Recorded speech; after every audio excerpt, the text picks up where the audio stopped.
এটা ক্লাস শুরু হয়ে গেছে।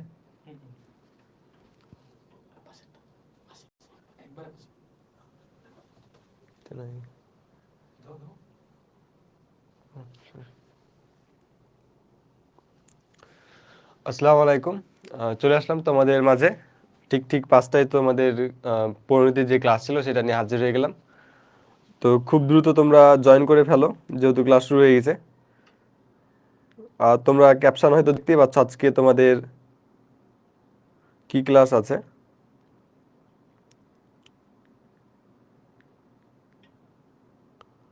তোমরা দ্রুত একটু জয়েন করো আর জানাও যে সব ঠিকঠাক আছে কিনা।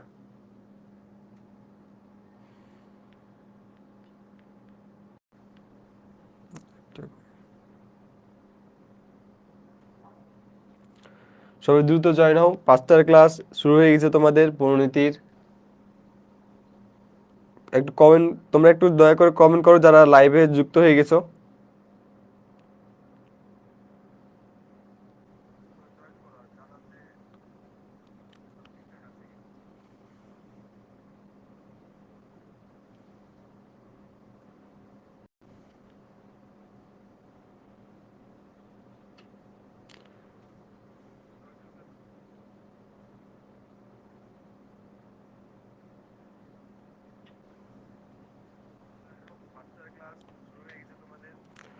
তো তোমরা ক্যাপশনে দেখতে পাচ্ছ তোমাদের আজকে টপিক কি আসলে। তোমাদের হচ্ছে আজকে কি পরিণতি দ্বিতীয় পত্রে পড়ানো হবে। তো তোমরা পরিণতি দ্বিতীয় পত্র হচ্ছে তোমাদের এর আগে একটা ক্লাস হয়েছে। তো তোমাদের শর্ট সিলেবাসে যে অধ্যায়গুলো আছে সেগুলো আর কি শেষ করানো হবে। তো দেখি চলো আজকে কোন কোন অধ্যায় আছে। প্রথমে দেখতে পাচ্ছ আজকে দুইটা, তোমাদের আজকে দুইটা খুব ছোট ছোট অধ্যায় আছে, বাট দুইটা হচ্ছে খুব গুরুত্বপূর্ণ অধ্যায়। তো সবাই যুক্ত হও তাড়াতাড়ি, কমেন্টে একটু জানাও যে সবকিছু ঠিক ঠিক আছে কিনা।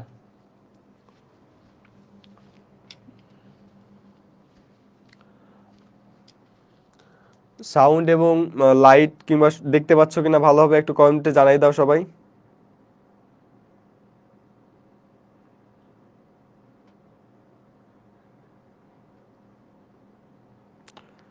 তো চলো আজকে তোমাদের ক্লাসটা শুরু করি। যদি ক্লাসের মাঝে কোনো প্রবলেম হয় অবশ্যই তোমরা কমেন্ট বক্সে জানাবা, আমি মাঝে মাঝে কমেন্ট চেক করব। তো চলো দেখি আজকে দেখতে পাচ্ছ তোমাদের কোন কোন চ্যাপ্টার আছে। আজকে তোমাদের 4 এবং 7 নাম্বার চ্যাপ্টার আছে। 4 এবং 7 নাম্বার চ্যাপ্টার আছে। তো দুইটা চ্যাপ্টারই হচ্ছে খুবই সহজ, দুইটা চ্যাপ্টার, দুইটা চ্যাপ্টারই খুব সহজ তোমাদের, ছোট ছোট। তোমাদের প্রথমে বলে নেই, তোমাদের যে 4 এবং 7 নাম্বার অধ্যায় আছে খুবই ছোট ছোট দুইটা অধ্যায় এবং খুবই সহজ অধ্যায়। এবং এখান থেকে তুমি সর্বোচ্চ কয়টা, দুইটা, দুইটা তো কমন পাবা এখান থেকে। এখান থেকে সর্বোচ্চ তুমি কয়টা সিকিউতে দুইটা থাকবে, একটা একটা করে দুইটা থাকার পসিবিলিটি বেশি দেখছি আমি। তো তোমাদের যে 4 এবং 7 নম্বর অধ্যায় আছে, তো প্রথম যেটা আমরা শুরু করব বাংলাদেশের সংবিধান দিয়ে। এখান থেকে তোমার সিকিউ মাঝে মাঝেই দেয়, তবে মাঝে মাঝে দেখা যায় যে এখান থেকে কোশ্চেন নাও করতে পারে, বাট পসিবিলিটি তোমার কত, 80% পসিবিলিটি থাকবে এখান থেকে একটা না একটা অন্তত সিকিউ দিবেই। আর তোমার যে 7 নম্বর অধ্যায় আছে বাংলাদেশের সাংবিধানিক প্রতিষ্ঠান, সেখান থেকে 100% শিওর থাকো যে একটা তোমার সিকিউ আসবেই, 100% শিওর থাকো।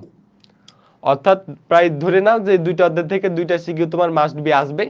এবং তোমাকে জানাই দেবো যে আসলে সিকিউ এর ফোকাসের জায়গাগুলো আসলে কোথায়, কোনখান থেকে কোন জায়গাগুলোতে আসলে ফোকাস দিয়ে কোশ্চেনগুলো করা হয়। তো এইটা জানানোর জন্য মেইনলি তোমাদের আজকে ক্লাসগুলো হবে।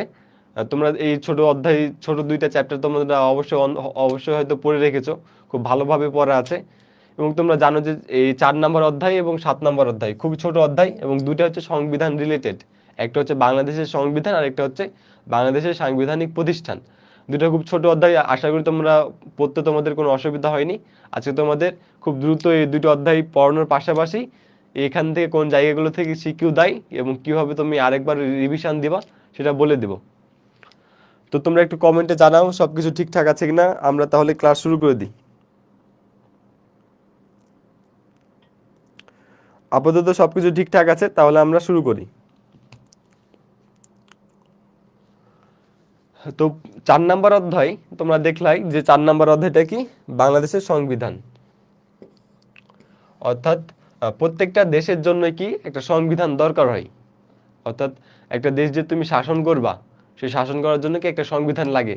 সংবিধানে বিভিন্ন নীতি থাকে, নীতিমালা থাকে, সেগুলো দিয়ে তুমি একটা দেশকে শাসন করবা। তো সংবিধান হচ্ছে দেশের সর্বোচ্চ আইন, এটা হচ্ছে একটু মনে রাখবা। একটা দেশের সংবিধান হচ্ছে একটা দেশের সর্বোচ্চ আইন। সংবিধান দ্বারা সবকিছু আসলে পরিচালিত হয়, সব শাসন কার্য সংবিধান দ্বারাই পরিচালিত হয়। তো বাংলাদেশের সংবিধান, এটা হচ্ছে তোমাদের আজকের মূল টপিক। তো এর আগে তোমাদের বলে নি, সংবিধান হচ্ছে লিখিত অলিখিত ভিত্তিতে দুই প্রকার, একটা হচ্ছে লিখিত সংবিধান আর একটা হচ্ছে অলিখিত সংবিধান। এটা লিখিত আর একটা হচ্ছে অলিখিত। আবার সংশোধনীর ক্ষেত্রে দুই ভাবে হয়, একটা হচ্ছে সুপরিবর্তনীয় আর একটা হচ্ছে দুষ্পরিবর্তনীয়। এই দুইটা কথা একটু মাথায় রাখবা যে সংবিধানের দুইটা প্রকারভেদ আছে। একটা হচ্ছে লিখিত অলিখিতর ভিত্তিতে, যে সংবিধানটা আসলে লিখা আছে, লিখে লিপিবদ্ধ করা আছে না সেটা অলিখিতভাবেই মানা হচ্ছে। আরেকটা হচ্ছে সুপরিবর্তনীয়, অর্থাৎ যে কোনো সময় কিন্তু সংবিধানটা খুব সহজেই পরিবর্তন করা যায়। আরেকটা হচ্ছে দুষ্পরিবর্তনীয়, অর্থাৎ পরিবর্তন করা যায় বাট পরিবর্তনের প্রক্রিয়াটা আসলে জটিল। এই দুইটা হচ্ছে নিয়ম, একটু মনে রাখবা। তো বাংলাদেশের যে সংবিধানটা আছে সেটা হচ্ছে লিখিত সংবিধান এবং দুষ্পরিবর্তনীয়। লিখিত কারণ বাংলাদেশের সংবিধানটা হচ্ছে হাতে লিখা, অর্থাৎ এটা হচ্ছে বাংলা এবং ইংরেজিতে দুইটা ভাষাতে কি লিখে সর্বপ্রথম প্রকাশ করা হয়। এবং দুষ্পরিবর্তনীয় কারণ এই সংবিধানের কোনো অনুচ্ছেদ কিংবা ধারা যখন তুমি পরিবর্তন কিংবা সংশোধন করতে যাবা তখন সংসদের 2/3 ভোট প্রয়োজন। এর জন্য এই প্রক্রিয়াটা কি জটিল, তাই দুষ্পরিবর্তনীয়। তো বেশিরভাগ দেশেরই সংবিধান কি লিখিত সংবিধান, কিছু কিছু দেশের আবার অলিখিত সংবিধান আছে, যেরকম সৌদি আরব, ব্রিটেন, এদের সংবিধানগুলো কি অলিখিত। এরকম তোমরা প্রথম দিকে যা পড়েছো, এইটুকু হচ্ছে তোমাদের প্রথম দিকের সামারি। তো আমরা চলে যাই এখন সরাসরি বাংলাদেশের সংবিধানে। তো আমি লাস্টবার আরেকবার কমেন্টটা চেক করে নিই, তোমরা সব কিছু ঠিকঠাক আছে বলছো, তাহলে আমরা ক্লাসটা শুরু করি। তো এই যে বাংলাদেশ সংবিধান প্রণয়নের ইতিহাস, এটা হচ্ছে তোমার এমসিকিউ এর জন্য গুরুত্বপূর্ণ। তোমরা এটা লিখে নাও, যদি এটা হচ্ছে তোমাদের এমসিকিউ এর জন্য গুরুত্বপূর্ণ। এখান থেকে কোশ্চেন দিলে এমসিকিউ এর জন্য দিবে, সিকিউ না, এমসিকিউ এর জন্য। তো তোমরা জানো যে আমাদের দেশ হচ্ছে 1971 সালে একটা যুদ্ধ করে। তো যুদ্ধের মাঝামাঝিতে গিয়ে যখন যুদ্ধের ঘোষণা দিল বঙ্গবন্ধু শেখ মুজিবুর রহমান, 25শে মার্চ রাত্রে যখন ঘোষণা দিল, এরপর তো যুদ্ধ পরিচালনা করার জন্য তো একটা সরকার দরকার ছিল। কারণ এত বড় একটা স্বাধীন দেশ হতে যাচ্ছে, সেখানে কোনো সরকার ব্যবস্থা থাকবে না, আসলে ডিরেকশনটা দিবে কে। এজন্য তোমার 10 এপ্রিল 1971 সালে 10 এপ্রিল বাংলাদেশের স্বাধীনতা ঘোষণাপত্র অনুযায়ী একটা সরকার প্রতিষ্ঠিত হয়, সেটা হচ্ছে মুজিবনগর সরকার। অর্থাৎ তৎকালীন একটা সরকার ব্যবস্থা হচ্ছে মুজিবনগর সরকারটা প্রতিষ্ঠিত হয়। তো মুজিবনগর সরকার হচ্ছে বিভিন্ন একটা নীতিমালা করেছিল, যেটা হচ্ছে তারা হচ্ছে প্রণয়ন করে। তো সেই সরকারের নীতিমালা অনুযায়ী কিন্তু আমাদের এই মুক্তিযুদ্ধটা হয় এবং 1971 সালে আমরা জয়লাভ করি। এটা কেন বললাম একটু পরেই তোমাদের এটা বলবো, যে আমি তোমাদের এখন কেন বললাম।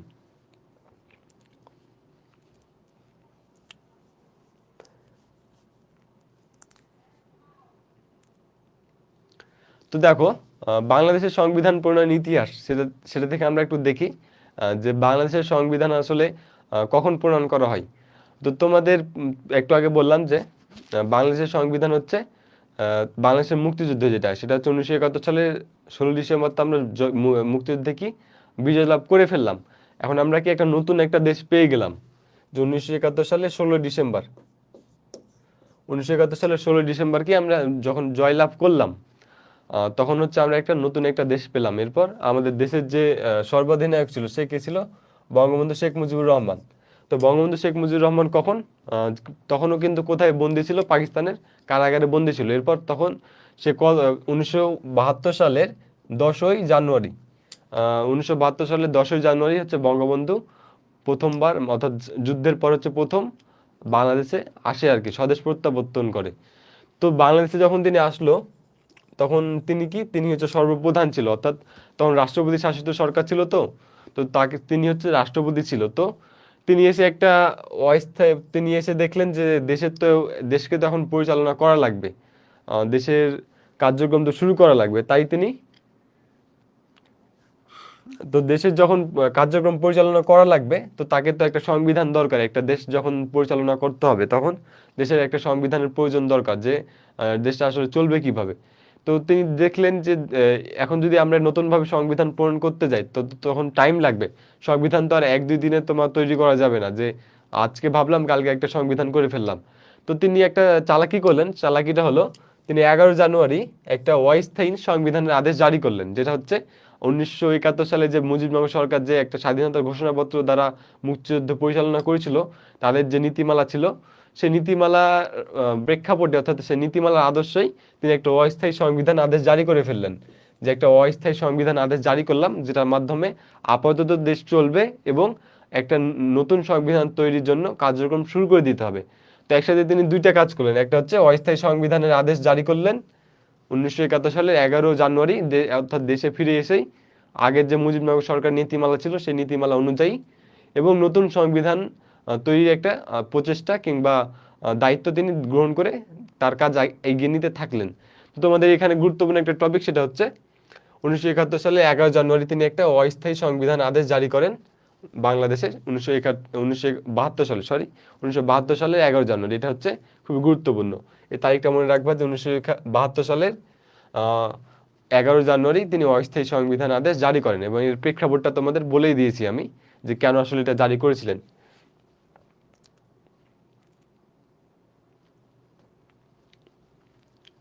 তো দেখো, এই আদেশ বাংলাদেশে অস্থায়ী সংবিধান আদেশ 1972 নামে অতিবাহিত হবে। অর্থাৎ তিনি যে একটা সংবিধানের আদেশ দিলেন, একটা সংবিধান কার্যকর করলেন, সেটা কিসের ভিত্তিতে? 1971 সালে যে মুক্তিযুদ্ধ হয়েছিল, সেই মুক্তিযুদ্ধে যে মুজিবনগর সরকার ছিল, সেই মুজিবনগর সরকারের নীতিমালার ভিত্তিতে একটা অস্থায়ী সংবিধান আদেশ জারি করলেন, এবং নিজের নিজের থেকে কি আর একটা নতুন সংবিধান তৈরির একটা প্রচেষ্টা করতে লাগলেন। তো আপাতত যে সংবিধানটা তিনি জারি করলেন, সেটার কিছু নিয়ম দেওয়া আছে এখানে, সেগুলো পড়ে নিবা তোমরা, তেমন একটা গুরুত্বপূর্ণ না এগুলো। তো তিনি যে নতুন একটা সংবিধান দিলেন, সেখানে হচ্ছে তিনি রাষ্ট্রপতি শাসিত যে সরকার ব্যবস্থা ছিল তার পরিবর্তে সংসদীয় সরকার ব্যবস্থার আর কি পরিকল্পনা করলেন, কিংবা সেগুলো নিয়ে আলোচনা করেছে।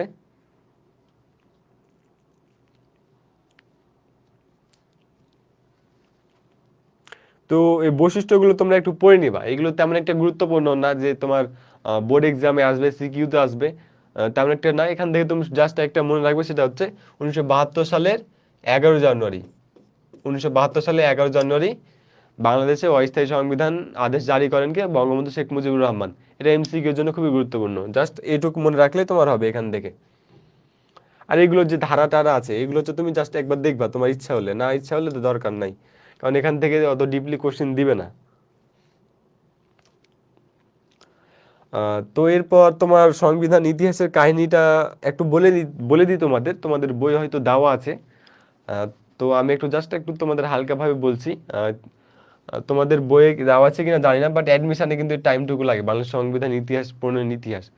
তো তিনি কি করলেন, একটা হচ্ছে গণপরিষদ আদেশ, গণপরিষদ একটা গঠন করলেন, যারা হচ্ছে 1970 সালে নির্বাচনে জয়যুক্ত ছিল। তাদের নিয়ে একটা গণপরিষদ গঠন করলেন। এরপর একটা সংবিধানের কমিটি গঠন করলেন। সেই কমিটি হচ্ছে বিভিন্ন খসড়া তৈরি করলো সংবিধানের। এরপর আলটিমেটলি 4 নভেম্বর 1972 সালে 4 নভেম্বর কি করলো? সংবিধান প্রণয়ন করলো। অর্থাৎ বাংলাদেশের যে একটা সংবিধান, নতুন একটা সংবিধান, সেই সংবিধানটা হচ্ছে অর্থাৎ বর্তমান যে সংবিধান, সেই সংবিধানটা 1972 সালের 4 নভেম্বর সংবিধান যে কমিটি ছিল, সেই কমিটি প্রণয়ন করলো, খসড়া উপস্থাপন করলো। তো এই সংবিধান কমিটির প্রধান কে ছিল? ডক্টর কামাল উদ্দিন ছিল। সেই এক নামটা একটু মনে রাখবে, এটা তোমাদের বইয়ে দেওয়া আছে কিনা আমি মনে করতে পারছি না, হয়তো দেওয়া আছে, বাট এগুলো এমসিকিউর জন্য খুব গুরুত্বপূর্ণ। সিকিউতে তোমার এগুলো দিবে না, বাট এমসিকিউ যে তোমার সিকিউতে দিলে তোমার কয়ে দিতে পারে, খুব ছোট্ট প্রশ্ন কয়ে দিতে পারে যে সংবিধান কমিটির প্রধান কে ছিল, কিংবা কিংবা বাংলাদেশের সংবিধানের যে রূপকার, বাংলাদেশের সংবিধানের প্রতিষ্ঠাতা, এভাবে তোমাকে দিতে পারে। সব যাই বলো না কেন, সেটা উত্তর কি হবে? ডক্টর কামাল উদ্দিন। এই নামটা ভালোভাবে মনে রাখবে। এবং বাংলাদেশের সংবিধান প্রণয়ন হয় কবে? 4 নভেম্বর 1972 সালে। এবং বাংলাদেশের যে সংবিধান দিবস হিসেবে পালন করা হয় এই 4 নভেম্বরকে, এটা একটু মনে রাখবা। এবং বাংলাদেশের সংবিধান যে কার্যকর, সে কার্যকর করা হয় 16ই ডিসেম্বর। 16ই ডিসেম্বর 1972, 16 ডিসেম্বর 1972 সালে বাংলাদেশের সংবিধান আর কি কার্যকর করা হয়। তো এইটুকু ছিল তোমার বাংলাদেশের সংবিধান প্রণয়ন ইতিহাস। তোমরা একটু কমেন্টে জানাও তোমরা বুঝতে পারছো কিনা। তো সংবিধান প্রণয়ন ইতিহাসে যদি তোমাকে একটু সামারি করে বলি, যে প্রথমত বাংলাদেশ যখন স্বাধীন হলো তখন বঙ্গবন্ধু এসেই একটা অস্থায়ী সংবিধান আদেশ জারি করলো, যাতে নতুন সংবিধান তৈরি করার সময় একটা পাওয়া যায় আর সাথে সাথে দেশ যেন পরিচালনা করতে পারে। তো তিনি এসে কি 1972 সালের 11 জানুয়ারি একটা অস্থায়ী সংবিধান আদেশ জারি করলো, যেটা হচ্ছে মুজিবনগর সরকারের নীতিমালা অনুযায়ী। এরপর হচ্ছে গণপরিষদ আদেশ জারি করে কে, বিচারপতি আবু সাঈদ চৌধুরী। এরপর হচ্ছে গণপরিষদ গঠিত হয় 1970 সালের নির্বাচনে বিজয় যে প্রার্থী ছিল তাদের নিয়ে। এবার আবার গণপরিষদ যখন গঠন হলো তখন আবার সংবিধান কমিটি গঠন হলো মেবি 34 জন সদস্য নিয়ে। সেখানে প্রধান কে ছিল? ডক্টর কামাল উদ্দিন। তাকে বাংলাদেশের সংবিধানের রূপকার, বাংলাদেশের সংবিধানের প্রতিষ্ঠাতা সবকিছু তাকে বলা হয়। এবং বাংলাদেশের সংবিধান আলটিমেটলি 1972 সালে 4 নভেম্বর প্রণয়ন করা হয়। এই দিনকে বাংলাদেশের সংবিধান দিবস হিসেবে উল্লেখ করা হয়েছে। আর আলটিমেটলি হচ্ছে 1972 সালে 16 ডিসেম্বর আমাদের সংবিধানটা কার্যকর হয় বিজয় দিবসে। তো এইটুকু হচ্ছে তোমরা মনে রাখবে তোমাদের এমসিকিউ এর জন্য। তোমরা একটু নোট করে নিতে পারো। এই যেটুকু বললাম আমি গুরুত্বপূর্ণ, যে 1972 সালে 11 তারিখ হচ্ছে 11 জানুয়ারি হচ্ছে অস্থায়ী সংবিধান আদেশ দেয় বঙ্গবন্ধু শেখ মুজিবুর রহমান। 4 নভেম্বর সংবিধান দিবস এবং 16 ডিসেম্বর 1972 সাল থেকে সংবিধান কার্যকর হয় এবং সংবিধানের রূপকার হচ্ছে ডক্টর কামাল উদ্দিন। এটুকু হচ্ছে তোমরা একটু নোট করে নিতে পারো। এছাড়া এখানে আর তেমন একটা গুরুত্বপূর্ণ কিছু নাই। এ পর্যন্ত তোমাদের কোনো প্রবলেম হলে তোমরা জানাতে পারো।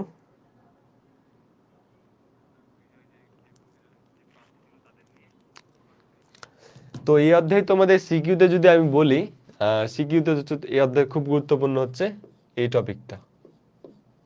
অর্থাৎ এই অধ্যায় থেকে যদি সিকিউ দেয় তাহলে এই টপিক থেকে 100% দিবে। যে বাংলাদেশে 4টা মূলনীতি আছে, 4টা মূলনীতির মধ্যে থেকে। তো এই অধ্যায়ের মধ্যে সবথেকে গুরুত্বপূর্ণ অংশ হচ্ছে এইটাই, যে বাংলাদেশের রাষ্ট্র পরিচালনা 4টা মূলনীতি। তো দেখো, রাষ্ট্র পরিচালনার মূলনীতি প্রধানত কয়টা? 4টা। 1972 সালে যে বাংলাদেশের সংবিধানটা যে প্রণীত হয়, সে সংবিধানে হচ্ছে 4টা মূলনীতির কথা বলা হয়েছে। সেটা হচ্ছে জাতীয়তাবাদ, সমাজতন্ত্র, গণতন্ত্র এবং ধর্মনিরপেক্ষতা। এই 4টা কথা তুমি একটু ভালোভাবে মাথায় রাখবা এবং ক্রমিক অনুযায়ী একটু মাথায় রাখবা, যে প্রথমত জাতীয়তাবাদ, সমাজতন্ত্র, গণতন্ত্র, ধর্মনিরপেক্ষতা। তোমাদের আরেকটু আগে বলতে ভুলে গেছি যে বাংলাদেশের সংবিধান হচ্ছে কতটি, মেবি 11টা অধ্যায় আছে। 11টা অধ্যায় আছে, তারপরে 153টা অনুচ্ছেদ আছে এবং 17 বার মনে হয় সংশোধন করা হয়।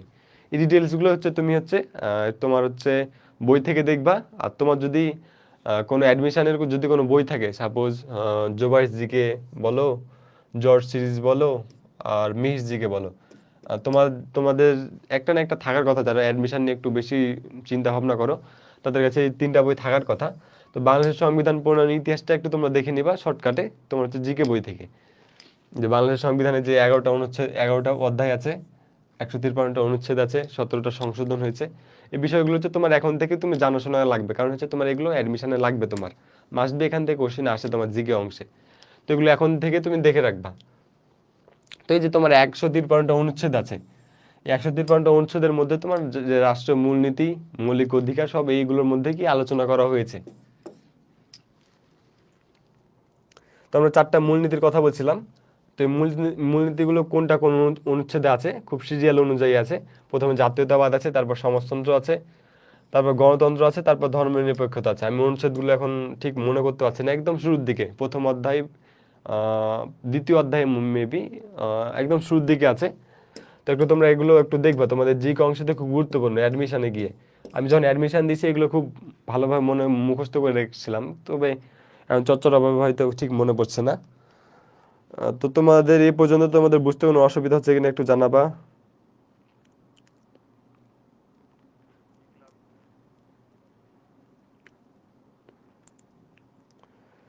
তো চলো দেখি 4টা মূলনীতি যে আমি পড়লাম, 4টা মূলনীতি আমরা একটু দেখি।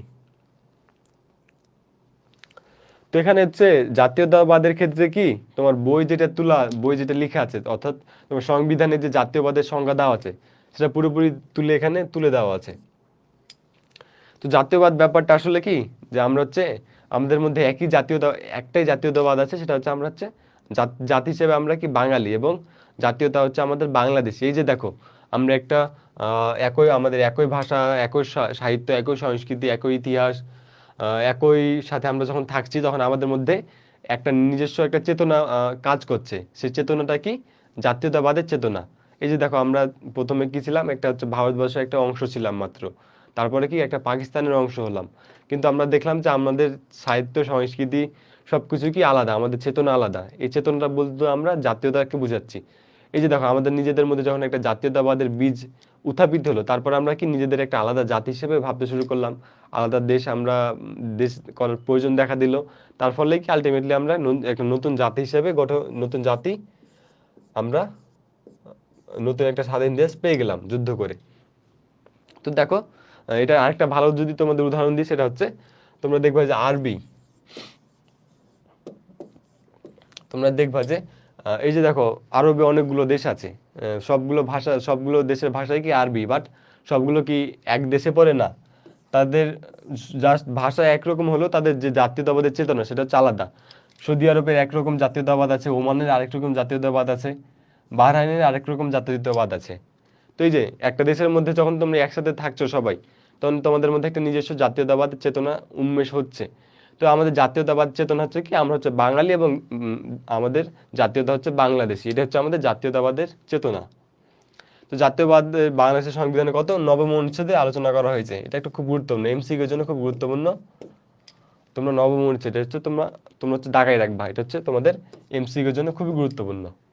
তোমরা একটা সিরিয়াল মেনটেন করবা, সেটা হচ্ছে জাতীয়তাবাদ হচ্ছে নবম, সমাজতন্ত্র হচ্ছে দশম, গণতন্ত্র হচ্ছে 11, ধর্মনিরপেক্ষতা হচ্ছে 12। তোমরা এই ক্রমটা একটু মনে রাখবা। এগুলো হচ্ছে অনুচ্ছেদ।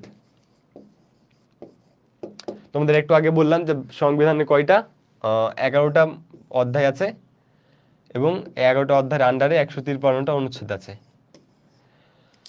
তো 153টা অনুচ্ছেদে কি এই বিভিন্ন টপিক আলোচনা করা হয়েছে।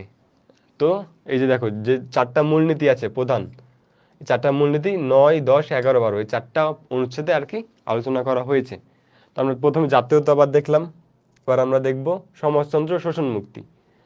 তো সমাজতন্ত্র, শোষণ মুক্তি সম্পর্কে বলা হয়েছে যে এই দেশের যে শ্রেণী বৈষম্য আছে সেটা কি নির্মূল করতে হবে গণতান্ত্রিক পথে, অর্থাৎ আমাদের সুষ্ঠু উপায়ে এদেশে সমাজতন্ত্রটা আর কি দিতে হবে, অর্থাৎ সবার সমান অধিকার।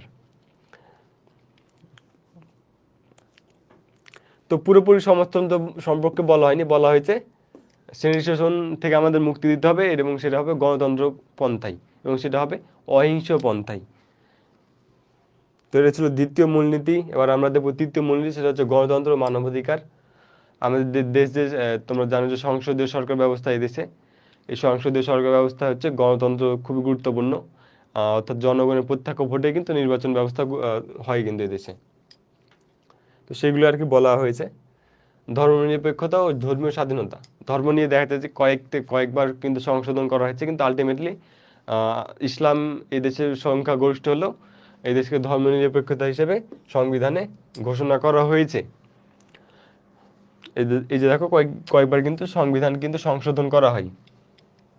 এক সময় কিন্তু এদেশে ইসলামকে কিন্তু প্রধান ধর্ম হিসেবে ঘোষণা করা হয়েছিল, বাট আবার সংশোধন করে এদেশকে ধর্মনিরপেক্ষ রাখা হয়েছে।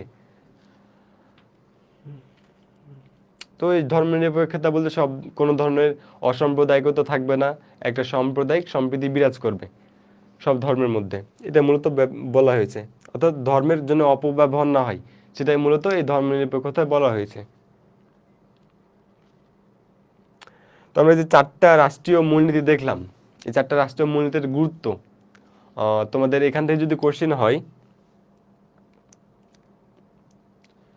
এখান থেকে যদি তোমাদের কোশ্চেন দেয় যে বাংলাদেশের সংবিধান অধ্যায় থেকে যদি তোমাদের কোশ্চেন দেয়, হয়তো তোমাকে দিবে তোমাদের সংবিধান প্রণয়নের যে ইতিহাস, সেই ইতিহাসে তোমার কি কি তোমরা দেখলা, কবে কোনটা প্রণয়ন হলো এটা দিবে।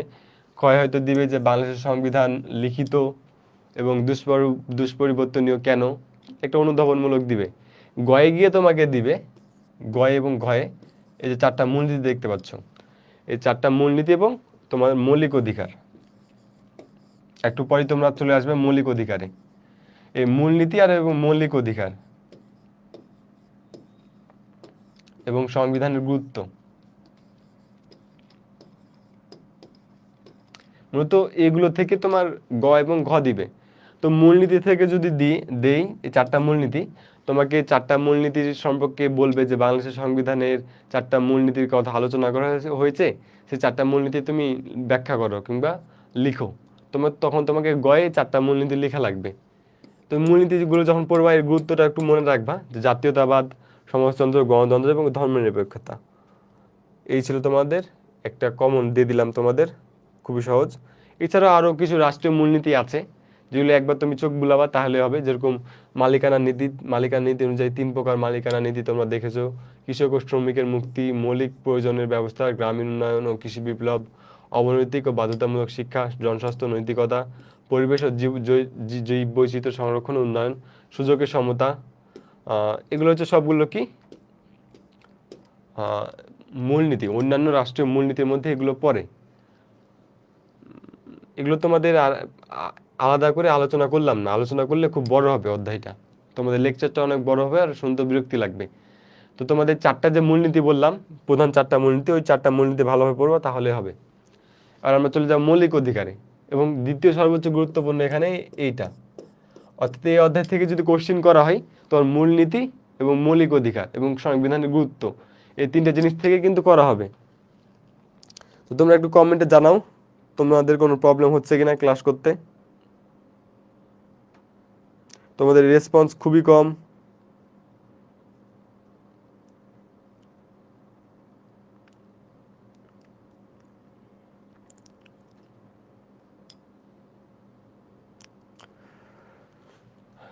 এখন আমরা মৌলিক অধিকারগুলো দেখব। তো তোমাদের শুরুতে বলেছি কি, যে বাংলাদেশের সংবিধানে 153টা অনুচ্ছেদ আছে। তো 53টা অনুচ্ছেদের মধ্যে এই যে দেখো 26 থেকে তৃতীয় ভাগ, তোমাকে কয়টা ভাগ বলেছিলাম? 11টা ভাগ আছে। তো তৃতীয় ভাগের 26 থেকে 47 ক এই অনুচ্ছেদ পর্যন্ত কি মৌলিক অধিকারগুলো লিপিবদ্ধ করা আছে। একজন নাগরিকের যে মৌলিক অধিকারগুলো দরকার সেগুলো লিপিবদ্ধ করা আছে। তো এই জিনিসটা একটু মাথায় রাখবে তোমাদের এমসিকিউর জন্য, যে তৃতীয় ভাগ এবং 26 থেকে 47 ক অনুচ্ছেদ পর্যন্ত। তোমরা অ্যাডমিশনে গিয়ে এগুলো তোমাদের পড়া লাগবে, হালকা হলেও পড়া লাগবে। তো মৌলিক অধিকারগুলোর মধ্যে কি কি আছে এটা তোমাদের একটু মাথায় রাখবা, তাহলে হবে। হিউজ ডিটেলসে যে তোমাকে পড়া লাগবে তা না। তো দেখো, আইনের দৃষ্টিতে সমতা, যেটা 27 নম্বর অনুচ্ছেদে বলা হয়েছে, যে আইনের দৃষ্টিতে কি হবে, ধর্ম বর্ণ নির্বিশেষে সবাই কি এক, কোনো লিঙ্গ বৈষম্য করা যাবে না, ধর্ম বৈষম্য করা যাবে না, জাতি গোত্র, সর্বশেষে কি আইনের কাছে সবাই সমান, ধর্ম প্রভৃতির কারণে বৈষম্য করা যাবে না কোথাও, সরকারি নিয়োগ লাভের সুযোগের সমতা, অর্থাৎ সরকারি যে নিয়োগ পদ্ধতি আছে সেখানে যোগ্যতার ভিত্তিতে চাকরি দিতে হবে, উপাধি সম্মান ভূষণের বিলোপ সাধন, আইনের আশ্রয় লাভের অধিকার, জীবন ও ব্যক্তি স্বাধীনতার অধিকার, গ্রেপ্তার ও আটক সম্পর্কে রক্ষা কবচ এবং জবরদস্তি শ্রম নিষিদ্ধকরণ। অর্থাৎ তুমি যে কারণে গ্রেপ্তার হচ্ছ সেটা জানার রাইট তোমার আছে, তোমার অধিকার আছে। বিচার ও দণ্ড সম্পর্কে রক্ষণ, চলাফেরার স্বাধীনতা, সমাবেশের স্বাধীনতা, সংগঠনের স্বাধীনতা, অর্থাৎ তুমি যেখানে ইচ্ছা তুমি চলাফেরা করতে পারবা, যে জাস্ট কেবল যেগুলো হচ্ছে যে সংরক্ষিত এলাকা, অর্থাৎ যেগুলো থেকে নিষিদ্ধ নাই সেগুলো ছাড়া যে কোনো জায়গায় তুমি চলাফেরা করতে পারবা, সমাবেশ করতে পারবা, বিশেষ জরুরি অবস্থা ছাড়া যে কোনো সময় সংগঠন করতে পারবা তোমার ইচ্ছা মতো, যেহেতু এটা গণতান্ত্রিক রাষ্ট্র। চিন্তা ও বিবেকের স্বাধীনতা এবং বাক স্বাধীনতা, অর্থাৎ তুমি তোমার চিন্তার স্বাধীনতা ঘটাতে পারবা, পেশা বা বৃত্তির স্বাধীনতা, তোমার ইচ্ছা অনুযায়ী তুমি কাজ বেছে নিবা, ধর্মীয় স্বাধীনতা, আইন, জনশৃঙ্খলা, নৈতিকতা, সম্পত্তির অধিকার, তোমার নিজস্ব সম্পত্তি তুমি ভোগ করতে পারবা। তো এই যে মৌলিক অধিকারগুলো কত, 26 থেকে 47 ক পর্যন্ত এই মৌলিক অধিকারগুলো লিপিবদ্ধ আছে। এবং এই মৌলিক অধিকারগুলো তোমার যে দেশে থেকে তুমি যে সুযোগ সুবিধাগুলো ভোগ করবা এগুলো হচ্ছে তোমার নিশ্চিত করবে। আর এগুলো হচ্ছে সংবিধানে উল্লেখ করা আছে, এগুলো কেউ ইচ্ছা করলে তোমার থেকে ছিনিয়ে নিতে পারবে না। এগুলো হচ্ছে তোমার মৌলিক অধিকার, তুমি এগুলোর প্রাপ্য। এটা যেহেতু সংবিধানে উল্লেখ আছে, তো মৌলিক অধিকারগুলো একটু ভালোভাবে পড়বা, কারণ তোমার মৌলিক অধিকার থেকেও দিতে পারে যে বাংলাদেশের যে সংবিধান মৌলিক অধিকারগুলো আছে সেগুলো হচ্ছে ব্যাখ্যা করো। তো মৌলিক অধিকারগুলো আমরা দেখলাম, এবার মৌলিক অধিকারগুলো রক্ষা করার উপায়। তো মৌলিক অধিকারগুলো হচ্ছে আমরা চেষ্টা করি যে একে অন্যকে দমন করে করার চেষ্টা, অর্থাৎ আমরা চেষ্টা করি যে কীভাবে অন্যজনকে ঠকানো যায়, কীভাবে অন্যের অধিকার খর্ব করা যায়। তো মৌলিক অধিকারগুলো রক্ষা করার উপায় আছে। দেখো, প্রথমত হচ্ছে মৌলিক অধিকারগুলো যেহেতু সংবিধানে দ্বারা স্বীকৃত, এগুলো কেউ যদি লঙ্ঘন করে তাহলে উক্ত ভুক্তভোগী ব্যক্তি কি আইনের আশ্রয় নিতে পারবে। আর মৌলিক মূলত এগুলোই বলা হয়েছে যে মৌলিক অধিকারগুলো যেহেতু হচ্ছে আইনের দ্বারা স্বীকৃত, সংবিধান দ্বারা স্বীকৃত, তাই এগুলো হচ্ছে কেউ যদি লঙ্ঘন করে তাহলে যে কোনো ব্যক্তি কি আইনের আশ্রয় নিতে পারবে। তো এখানে কয়েকটা উপায় দেওয়া আছে, 4টা উপায় দেওয়া আছে, 4টা উপায় একটু পড়ে নিবা।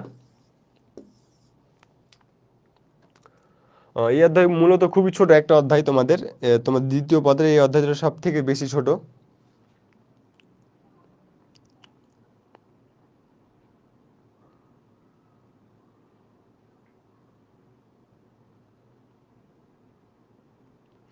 তোমাদের দ্বিতীয় পদের মধ্যে বাংলাদেশের সংবিধান এই অধ্যায়টা হচ্ছে সব থেকে বেশি ছোট। তো এই অধ্যায় থেকে তোমাদের আর তেমন একটা কিছু বলার নাই। তোমাদের শুরুতে বললাম যে বাংলাদেশের সংবিধান ইতিহাস পড়বা, সেখান থেকে কি দিবে, এমসিকিউ দিবে। এরপর পড়বা বাংলাদেশের সংবিধানের রাষ্ট্রীয় মূলনীতি যে 4টা আছে সে 4টা পড়বা, এবং বাংলাদেশের সংবিধানের যে মৌলিক অধিকারগুলো আছে এই মৌলিক অধিকারগুলো পড়বা। তো অধ্যায় নিয়ে একটু তোমাদের ভালোভাবে তোমাদের একটু ধারণা দিয়ে দিই। তো দেখো, তোমাদের এই অধ্যায় থেকে সিকিউ কিভাবে আসতে পারে। তো এমসিকিউর জন্য বললাম যে তোমাদের যে বাংলাদেশের সংবিধান প্রণয়নের যে ইতিহাস আছে সেই ইতিহাসটা পড়বা। অস্থায়ী সংবিধান আদেশ কবে জারি করা হয়, কবে সংবিধান কমিটি গঠন করা হয়, বাংলাদেশের সংবিধান রূপকারকে, বাংলাদেশের সংবিধান কবে কার্যকর করা হয়, এগুলো দেখবা। এরপর রাষ্ট্রীয় মূলনীতি যে 4টা আছে সে 4টার নাম জানবে ভালোভাবে, 4টা কোন অনুচ্ছেদে আলোচনা করা হয়েছে সেই অনুচ্ছেদগুলো জানবা, যে সে সিকোয়েন্সটা মেনটেন করে জানবা যে 9, 10, 11, 12 এই 4টা অনুচ্ছেদ একটু মনে রাখবা যে কোনটা কোন অনুচ্ছেদে। এরপর হচ্ছে তোমার যে মৌলিক অধিকার আছে কত, মৌলিক অধিকার যে তোমার 26 থেকে 47 ক পর্যন্ত আছে, এই অনুচ্ছেদটা একটু মনে রাখবা। এমসিকিউর জন্য মোটামুটি এখান থেকে আসবে, এর বাইরে আসবে না, খুবই সহজ, তোমাকে বলেই দিলাম একদম। আর সিকিউ এর কথা যদি বলি তাহলে অধ্যায় থেকে হয়তো সিকিউ কয়টা, তোমার হচ্ছে প্রথমত দিবে মূলনীতি থেকে, মূলনীতি এটা হচ্ছে তুমি 3 স্টার দিবা। মূলনীতি এই অধ্যায় থেকে যদি সিকিউ দেয় তাহলে মূলনীতি থেকে অবশ্যই দিবে, যে তোমার বলবে যে বাংলাদেশের 4টা মূলনীতি আসলে কি কি, তোমাকে উদ্দীপক থেকে নির্ণয় করে লিখতে হবে, কিংবা বলবে যে বাংলাদেশের মূলনীতি যে কোনো 2টা মূলনীতি সম্পর্কে লিখো। তখন সে যে 4টা মেন মূলনীতি আছে সে মূলনীতি থেকে তুমি 4টা সুন্দর করে লিখে দিবে। আরেকটা হচ্ছে মৌলিক অধিকার। তো মৌলিক অধিকার নিয়ে তুমি লিখবা যে বাংলাদেশের সংবিধানে যে মৌলিক অধিকারগুলো তোমাকে দেখালাম, এই যে মৌলিক অধিকারগুলো দেখালাম এগুলো তুমি লিখে দিবে ব্যাখ্যা করার সময়। আর লাস্টে এটা হচ্ছে তোমার গয়ে থাকতে পারে, এই 2টা গয়ে থাকবে যে মূলনীতি এবং মৌলিক অধিকার, যে কোনো একটা দিবে, তো মূলনীতি আসার সম্ভাবনাই বেশি। আর ঘয়ে দিবে যে এগুলোর গুরুত্ব, এই যে রাষ্ট্রীয় মূলনীতি এবং রাষ্ট্রীয় মৌলিক অধিকার এগুলোর আসলে আমাদের জীবনের গুরুত্ব কিংবা সংবিধানের গুরুত্ব, এটা তোমাকে দিতে পারে। তো এটা সুন্দরভাবে লিখে দিবা। আর এগুলো হচ্ছে তোমার খুব জানা জিনিস। তো এই অধ্যায় থেকে মূলত এখান থেকে কোশ্চিন করে, তোমাদের বলেই দিলাম যে মূলনীতি না হলে মৌলিক অধিকার এবং এগুলোর গুরুত্ব। তো এটা বই থেকে তোমরা খুব সহজে পড়তে পারবা, স্লাইডটা দেখবা তাহলে ইনাফ। আর এমসিকিউ কোনখান থেকে আসবে তোমাদের বলে দিয়েছি এখানে। তো এই ছিল এই অধ্যায়। আশা করি এই অধ্যায় নিয়ে তোমাদের কোনো প্রবলেম নাই। আমি পরের অধ্যায় চলে যাব। তো এই অধ্যায়ে কোনো প্রবলেম থাকলে তোমরা একটু কমেন্ট বক্সে জানাও। খুবই ছোট অধ্যায়, তাই তোমাদের আর টাইম নিচ্ছি না, কারণ টাইম নিলেই তোমাদের অতিরিক্ত সময় যাবে। আর আমি চাই না যে তোমাদের একদম লাস্ট মোমেন্ট, তোমাদের জুনে একদম ক্লাস, জুনে তোমাদের একদম এক্সাম, যেহেতু তোমাদের টাইম কম সেহেতু আমি চাই না যে তোমাদের একটা মিনিটও লস করাই, যে তোমাদের অতিরিক্ত ইনফরমেশান দিব কিংবা নিজের গল্প বলবো, তা না। তোমাদের যেগুলো একদম গুরুত্বপূর্ণ সেগুলো একদম দেখাই দিয়ে খুব দ্রুত তোমাকে শেষ করে দেবো, যাতে তুমি নিজে থেকে পড়ার টাইম পাও। আমি তো জানি তোমার হচ্ছে কোনখানে বেশি টাইম লাগবে, কোনখানে কম টাইম লাগবে। এই অধ্যায়টি যেমন ছোট, তোমার হচ্ছে এই অধ্যায় তেমন একটা টাইম লাগবে না, কারণ তুমি নিজে একবার পড়লেই হবে। আর তোমাকে তো বলেই দিলাম যে মূলনীতি এবং মৌলিক অধিকার এই দুইটা টপিক হচ্ছে খুব গুরুত্বপূর্ণ সিকিউ এর জন্য। বিশেষ করে মূলনীতি যে চারটা আছে, সেই চারটা মূলনীতি পড়বা, তাহলে এই অধ্যায় থেকে যদি দেয় তাহলে কমেন্ট পেয়ে যাবে তুমি। আর এমসিকিউর জন্য বললাম যে মূল বাংলাদেশের সংবিধান প্রণয়ন ইতিহাস থেকে যে কয়েকটা এমসিকিউ আসতে পারে সেগুলো দেখবা। মৌলিক অধিকারগুলো কত থেকে কত অনুচ্ছেদ, এটা তোমাকে জাস্ট মনে রাখবে যে 26 থেকে 47 ক, এই কয়টাই। তো এই অধ্যায়টা তোমাদের শেষ করে দিচ্ছি, এরপর অধ্যায় আমরা চলে যাব। তো কোনো প্রবলেম থাকলে তোমরা হচ্ছে জানাতে পারো কমেন্ট বক্সে। আর ক্লাসটা খুব দ্রুত নিচ্ছি, কারণ খুব ছোট ছোট অধ্যায়, আমি চাই না যে ক্লাসটা খুব লেন্থি হোক। অযথা খুব ক্লাস বড় করে লাভ নাই, কারণ যেহেতু ছোট অধ্যায়। আর তোমাদের স্লাইডটাও দিয়ে দেবো ক্লাস শেষে, স্লাইডটা দেখে তোমাদের রিভিশনটা খুব ভালোভাবে হয়ে যাবে আশা করি। তো পরের অধ্যায়ে আমরা চলে যাই তাহলে। পরের অধ্যায়টা তোমরা একটু দেখো, পরের অধ্যায়টা আরও সহজ। পরের অধ্যায়টা কিন্তু খুবই সহজ, এবং তোমরা জানো যে এই অধ্যায় থেকে কীভাবে শিখিও আছে, তাও তোমাদের আলোচনা করব। তো তোমরা আসছি, আমি খুব শীঘ্রই আসছি, তোমরা একটু দেখো পরের অধ্যায়টা।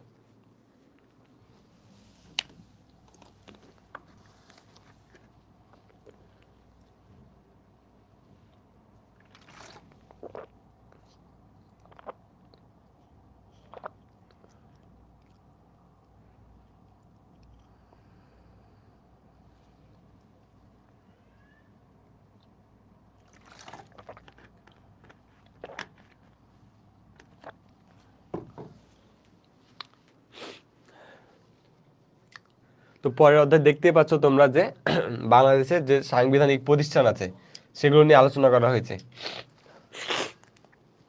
অর্থাৎ বাংলাদেশে সাংবিধানিক প্রতিষ্ঠান বলতে আসলে কি বোঝো, এটা তোমাকে প্রথম কোশ্চেন থাকলো।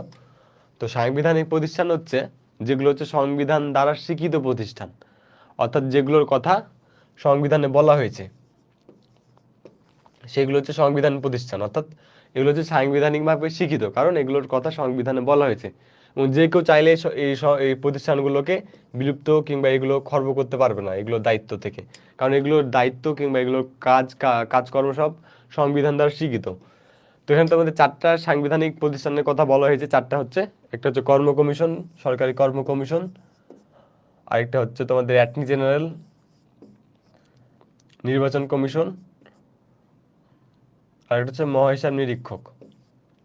তো চারটা তোমাদের এক্সপ্লেন করা আছে। তো এই অধ্যায়তে খুব সহজ সিকিউ আছে তোমাদের। এমসিকিউ কোথা থেকে আসে এবং সিকিউ কোথা থেকে আসে তোমাদের শুরুতেই বলে দিচ্ছি। সেটা হচ্ছে তোমাদের যে চারটা আছে, চারটা যদি বৈশিষ্ট্যগুলো তুমি যদি ভালোভাবে চিনতে পারো, তোমাদের উদ্দীপক তোমাদের সিকিউ দিবে। সিকিউতে তোমাকে উদ্দীপকে হয়তো একটা কিংবা দুইটা ঘটনা দিতে পারে, যে একটাতে দিলে হয়তো বাংলাদেশের অ্যাটর্নি জেনারেলের কিছু বৈশিষ্ট্য, আরেকটাতে দিলে হচ্ছে মহাহিসাব নিরীক্ষকের কিছু বৈশিষ্ট্য দিয়ে তোমাকে গয়ে এবং ঘয়ে এদের কার্যক্রম এবং এদের গুরুত্ব এটা তোমাকে ব্যাখ্যা করতে বলবে। এর মাধ্যমে এগুলোর মূলত সিকিউ এর ফরম্যাট এই অধ্যায় থেকে এমনই যে তোমার যে চারটা যে সাংবিধানিক প্রতিষ্ঠান আছে, চারটা সাংবিধানিক প্রতিষ্ঠান থেকে যে কোনো দুইটা বা তিনটা গয়ে এবং ঘয়ে এদের কার্যক্রম এবং গুরুত্ব এই দুইটা হচ্ছে তোমাকে বলে দিবে। যেরকম সরকারি কর্ম কমিশন যদি দেয়, ঘয়ে একটু দিবে যে বাংলাদেশের মেধা বিকাশে সরকারি কর্ম কমিশনের গুরুত্ব লেখো, কিংবা সৎ জনগোষ্ঠী তৈরিতে। এভাবে তোমাকে একটু টেকনিক খাটিয়ে ঘুরিয়ে ফিরিয়ে সেই প্রতিষ্ঠানের গুরুত্ব দিয়ে তোমাকে লেখা লাগবে কোথায়, ঘয়ে। এবং গয়ে কি লেখা লাগবে, গয়ে এদের কার্যক্রমগুলো লেখা লাগবে, যে এই সাংবিধানিক প্রতিষ্ঠান আসলে কি কি কার্যক্রম করে। তো তোমরা যখন এই চারটা প্রতিষ্ঠান যখন পড়বা, এদের কার্যক্রম এবং এদের গুরুত্ব এই দুটো খুব ভালোভাবে পড়বা সিকিউ এর জন্য। এবার আমরা দেখি এমসিকিউতে আসলে কেমন কোশ্চেন আছে। এমসিকিউতে দুই রকম ভাবে আসতে পারে। যদি উদ্দীপক দিয়ে দেয় তাহলে হচ্ছে এমসিকিউতে যদি কোনো ঘটনা দেয় তাহলে এদের কোনো একটা বৈশিষ্ট্য দিয়ে দিবে, দিয়ে বলবে এটা কার বৈশিষ্ট্য লেখো। এটা হচ্ছে একভাবে। আরেকভাবে হচ্ছে তোমাকে ইনফরমেশন দিবে, সেটা হচ্ছে এই যে এই সাংবিধানিক চারটা প্রতিষ্ঠান এগুলো হচ্ছে সংবিধানে কত নম্বর অনুচ্ছেদে উল্লেখ করা আছে, অর্থাৎ এদের গঠন কিংবা কার্যক্রম সংবিধানের কত নম্বর অনুচ্ছেদে উল্লেখ করা আছে, এটা দিয়ে তোমাকে এমসিকিউ দিবে। তোমাদের এমসিকিউ এবং সিকিউ কেমন আসবে তোমাদের বলে দিলাম, খুবই সহজ একটা ফরম্যাট। তোমরা আশা করি তোমরা বুঝতে পারছো। তোমরা যদি সিকিউ কোশ্চেন যদি তোমরা প্র্যাকটিস করে থাকো তাহলে আশা করি এটা বুঝতে পারছো।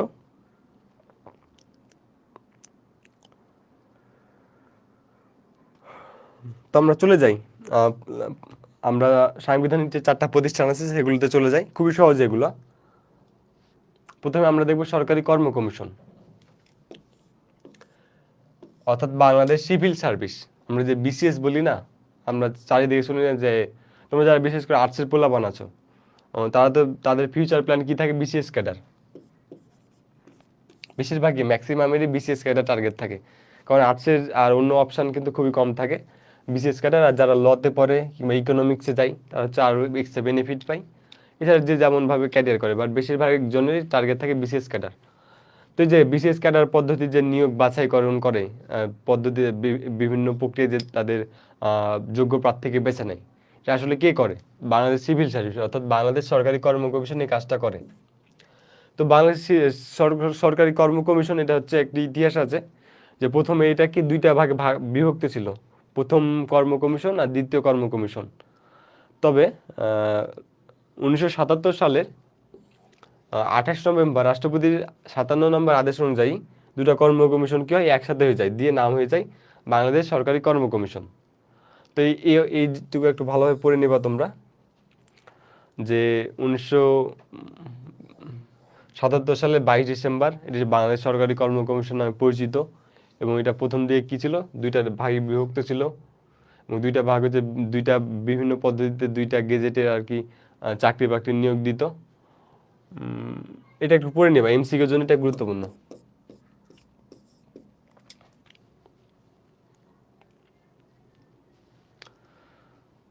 তো সরকারি কর্ম কমিশন দেখতে পাচ্ছ যে কোথায় কোথায় অঞ্চল আছে, আঞ্চলিক অফিস আছে খুলনা, রাজশাহী, চট্টগ্রাম, রংপুর, অর্থাৎ বিভাগীয় পর্যায়গুলোতে। তো আমরা গঠনটা একটু দেখি। গঠনটাও কিন্তু গুরুত্বপূর্ণ, কারণ তোমার ক্ষয় নাম্বারে বেশিরভাগ তোমার গঠন দায়ী, যে নির্বাচন কমিশন বলো আর সরকারি কর্ম কমিশনের গঠন প্রক্রিয়া ব্যাখ্যা করো বা এটা কীভাবে গঠিত হয়। তো গঠনটা খুবই সহজ, দেখতে পাবো যে বাংলাদেশের সংবিধান হচ্ছে দ্বিতীয় পরিচ্ছেদে 137 নম্বর অনুচ্ছেদে সরকারি কর্ম কমিশনের হচ্ছে উল্লেখ আছে। এটা এমসিকিউর জন্য খুব গুরুত্বপূর্ণ তথ্য, একটু মনে রাখবা। তো সরকারি কর্ম কমিশন হচ্ছে রাষ্ট্রপতির অধ্যাদেশ দ্বারাই আসলে এই সরকারি কর্ম কমিশনের সভাপতি নির্বাচিত হবে বা তাকে গ্রহণ করা হবে।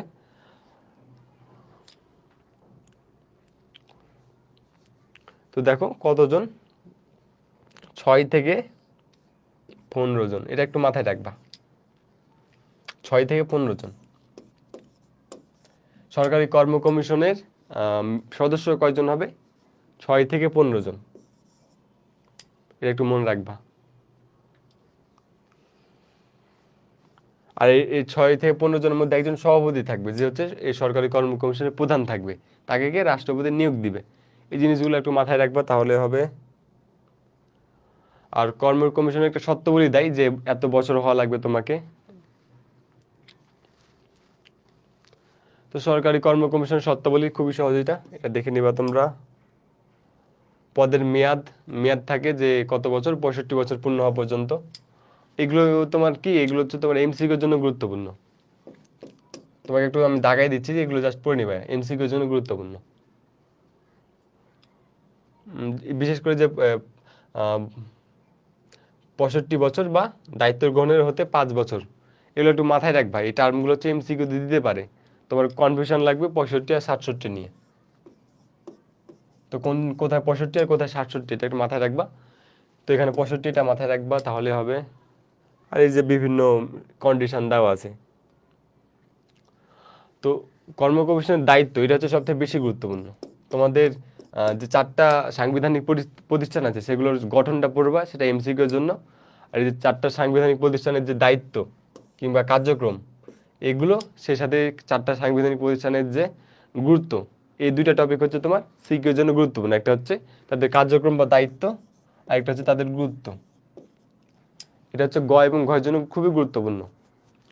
তো দেখো বাংলাদেশ সংবিধানের কর্ম কমিশনের যে দায়িত্ব, সেটা হচ্ছে 140 নম্বর অনুচ্ছেদে বলা হয়েছে। তো দায়িত্ব দেখো যে প্রজাতন্ত্রের যে কর্মে নিয়োগদানের জন্য উপযুক্ত ব্যক্তির দিকে মনোনয়নের উদ্দেশ্যে যাচাই ও পরীক্ষা নিরীক্ষা পরিচালনা, অর্থাৎ বাংলাদেশের যে সরকারি যে বিভিন্ন উচ্চ পদে যে ব্যক্তিদের নিয়োগ দেওয়া হয়, যেমন বিশেষ ক্যাডার, এই সব জায়গায় হচ্ছে যেসব প্রার্থী আছে তাদের হচ্ছে খুব ভালোভাবে যাচাই বাছাই করে সৎ প্রক্রিয়ায় তাদের হচ্ছে যোগ্য প্রার্থীকে বাছাই করতে হবে। এটা হচ্ছে তাদের প্রধান কাজ। এছাড়া হচ্ছে রাষ্ট্রপতিকে বিভিন্ন পরামর্শ দিতে পারে যে নিয়োগ কিংবা বাছাই এসব সম্পর্কে, এবং আইনের দ্বারা যে অন্যান্য নির্ধারিত দায়িত্ব আছে সেগুলো হচ্ছে পালন করতে হবে।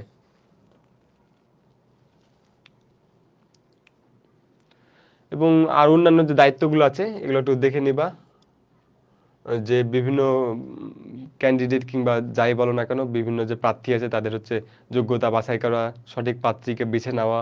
এবং এই ক্ষেত্রে কিন্তু সরকারি কর্ম কমিশনের যারা সদস্য আছে তাদের কিন্তু খুব সক্রিয়, তাদের কিন্তু খুবই নিরপেক্ষ হওয়া লাগে, তাদের খুবই সৎ হওয়া লাগে, কারণ এখানে বিভিন্ন লোভ আসতে পারে। এই জন্য তারা খুবই সৎ হয়, বিশেষ করে সৎ থাকা তাদের খুবই প্রয়োজন। এবং তারা বিভিন্ন পরামর্শ দেয় আর কি। তো এই কার্যক্রমগুলো এক নজরে তোমরা দেখে নাও, দেখে নিবা, তোমাদের স্লাইডে আপলোড দিয়ে দিব। তারপর বার্ষিক রিপোর্টেও তারা কিন্তু সাহায্য করে কাকে, রাষ্ট্রপতিকে। তারপর কর্ম কমিশনের মর্যাদা, এটা তোমরা দেখবা। এটা তেমন একটা গুরুত্বপূর্ণ না, বাট জাস্ট দেখে রাখবা।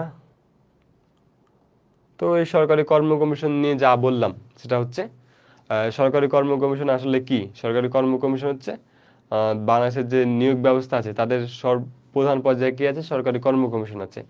তো সরকারি কর্ম কমিশন যদি আমি কার্যাবলী যদি বলি, এদের প্রধান কার্যক্রমই হচ্ছে যোগ্য প্রার্থীকে বিভিন্ন পরীক্ষা নিরীক্ষার মাধ্যমে যাচাই করে বেছে নেওয়া।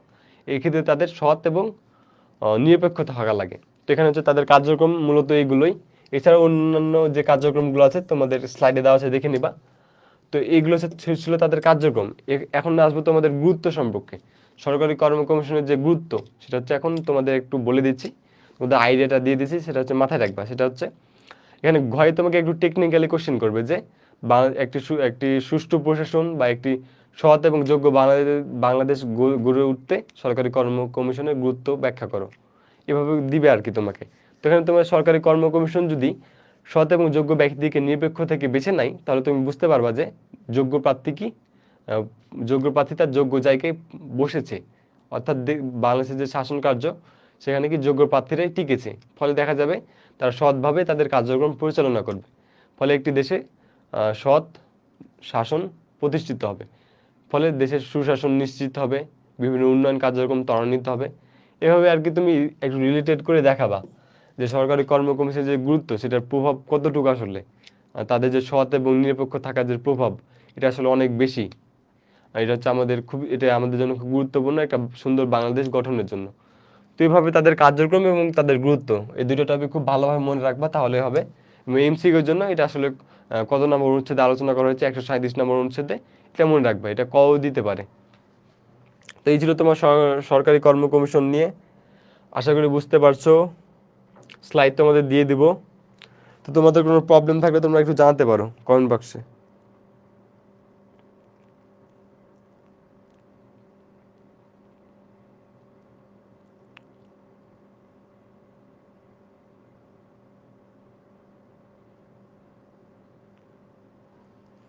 তো আপাতত কোনো প্রবলেম দেখছি না। তো আমরা পরের সাংবিধানিক প্রতিষ্ঠানে চলে যাই, সেটা হচ্ছে বাংলাদেশ নির্বাচন কমিশন। না, নাম শুনে বুঝতে পারছো এটা আসলে কার্যক্রমগুলো কি কি। তো কার্যক্রমে যাওয়ার আগেও এখানে তোমাকে বলে দিই যে নির্বাচন কমিশনের আসলে যে কার্যক্রম আছে সেটা দিবে গয়ে, এবং ঘয়ে থাকবে তোমার যে নির্বাচন কমিশনের হচ্ছে গুরুত্ব, গণতন্ত্র প্রতিষ্ঠা হচ্ছে নির্বাচন কমিশনের গুরুত্ব, এগুলোই দেওয়া থাকবে। অর্থাৎ গয়ে কার্যক্রম থাকবে, ঘয়ে হচ্ছে গুরুত্ব থাকবে। তোমার এই অধ্যায় থেকে একটা সিকিউ তোমার 100% কমন থাকবেই, যে 4টা সাংবিধানিক প্রতিষ্ঠান থেকে তোমাকে দিবে। গয়ে তাদের কার্যক্রম এবং ঘয়ে তাদের গুরুত্ব দিতে পারে। তো 118 নম্বর অনুচ্ছেদে হচ্ছে বলা হয়েছে কত নির্বাচন কমিশনের কথা, এবং এই নির্বাচন কমিশনে কয়জন থাকা লাগবে সেটা বলা হয়েছে সংখ্যা, সেটা হচ্ছে রাষ্ট্রপতি নির্ধারণ করবেন। এবং সেখানে হচ্ছে যে কর্মের শর্তাবলী সেগুলো হচ্ছে দেওয়া আছে, এগুলো হচ্ছে তুমি একটু বইয়ে পড়ে নিবা, তুমি স্লাইডে পড়ে নিবা, তাহলেই না। এটা এমসিকিউর জন্য খুব গুরুত্বপূর্ণ। তো পদের মেয়াদ দেখতেই পাচ্ছ, যে পদের যে কন্ডিশন সেটাও দেওয়া আছে আসলে, এবং তাদের অপসারণের যে পদ্ধতি সেটাও দেওয়া আছে, যে সুপ্রিম কোর্টের বিচারকগণ যেভাবে অপসারণ হয় সেভাবে তাকে অপসারণ করা লাগবে।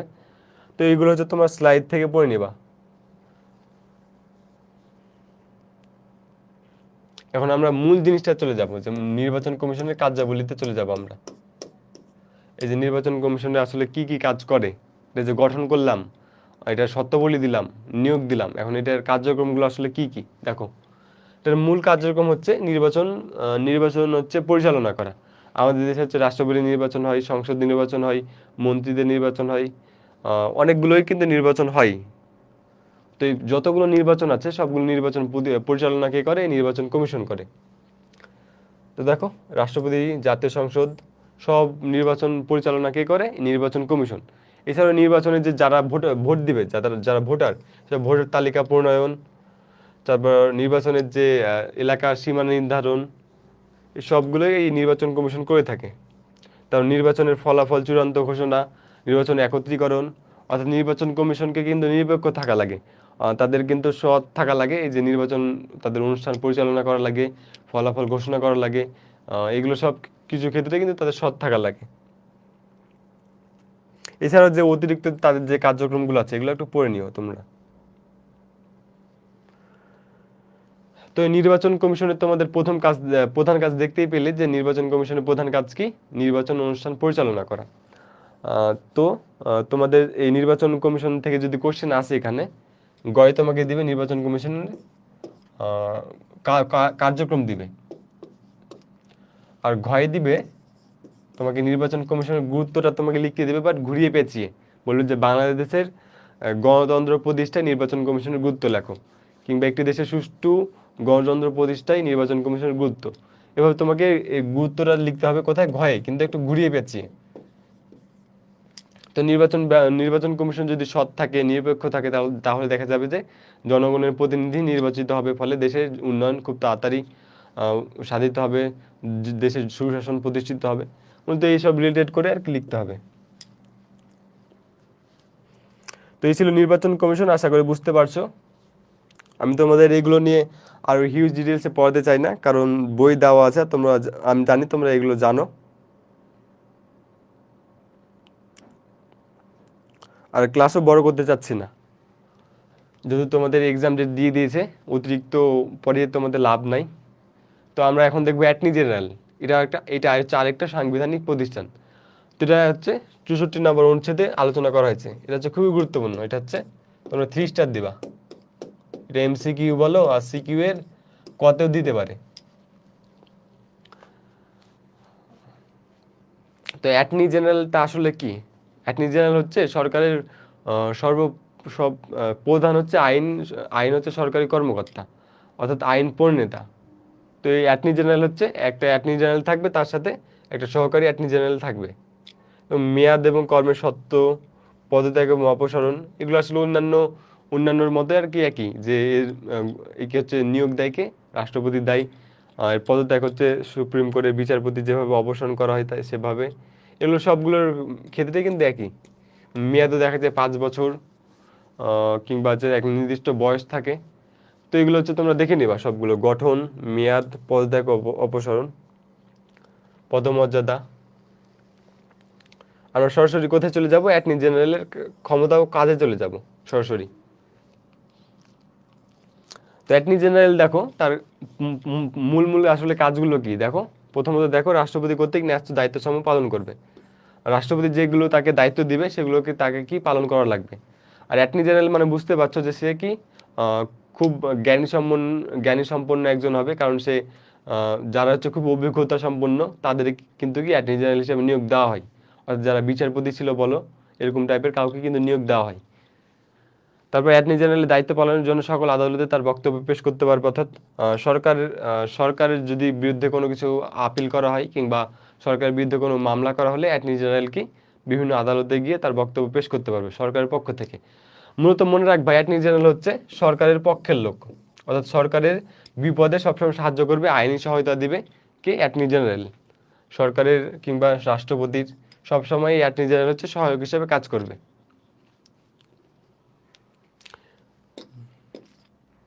এছাড়াও আইন বিষয়ক উপদেষ্টা হিসেবে দায়িত্ব পালন করবে, অর্থাৎ সরকারকে বিভিন্ন আইন বিষয়ে পরামর্শ দিতে পারবে। তো এই তোমাদের স্লাইডে খুব সহজে দেওয়া আছে, তোমরা এগুলো তোমাদের বই থেকে যেহেতু একবার পড়েছো, তোমরা যারা রিভিশন দিবা স্লাইডে এটা দেখলে জাস্ট তোমাদের হয়ে যাবে। তো অ্যাটর্নি জেনারেল নিয়ে এটুকুই ছিল। তো আমরা এখন লাস্টের যে মহাহিসাব নিরীক্ষক আছে সেটাতে চলে যাব। এ পর্যন্ত তোমাদের কোনো প্রবলেম হলে জানাতে পারো, কিংবা ক্লাস কি অনেক ফাস্ট হয়ে যাচ্ছে কিনা সেটাও জানাতে পারো।